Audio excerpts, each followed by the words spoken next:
Une boutique, une vraie entre bijouterie, décoration et épicerie fine, ce n'est pas sans fierté que Sabine nous accueille dans son magasin, ouvert depuis le 1er décembre à Plaisir.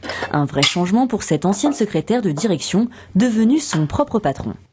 J'ai commencé mon aventure il y a 2 ans au moyen d'un site internet.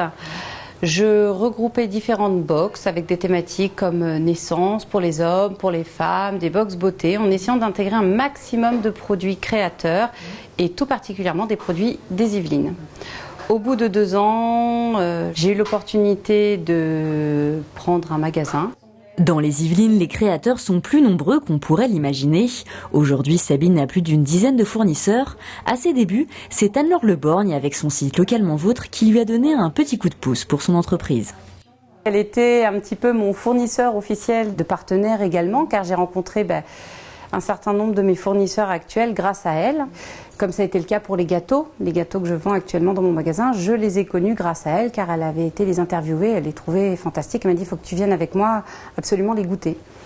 Donc ça me permet de rencontrer tout un tas de gens que je n'aurais pas connus ou que j'aurais pris beaucoup plus de temps à trouver toute seule.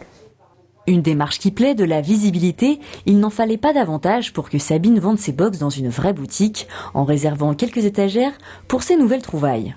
Les fameuses box dont on parlait, où je me suis lancée il y a 2 ans, où là par exemple on est sur une idée de box à la vanille. Vous avez du savon à la vanille, une bougie artisanale vanille, du thé à la vanille. Je travaille avec une créatrice à Chevreuse qui fait que des savons artisanaux. Donc ce sont des savons 100% naturels et d'ailleurs elle a reçu plusieurs prix de l'Observatoire des cosmétiques cette année.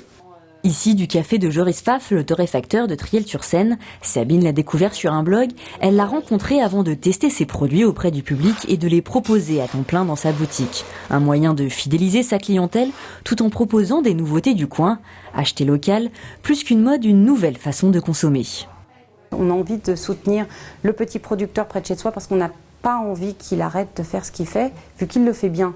Peut-être que je ne vais pas acheter 10 paquets de gâteaux dans le mois, je vais peut-être en acheter que 2, mais j'en veux 2 où ce sont des œufs frais bio de Feucherolles, où je sens le vrai goût du miel quand je croque dans mon biscuit, voilà.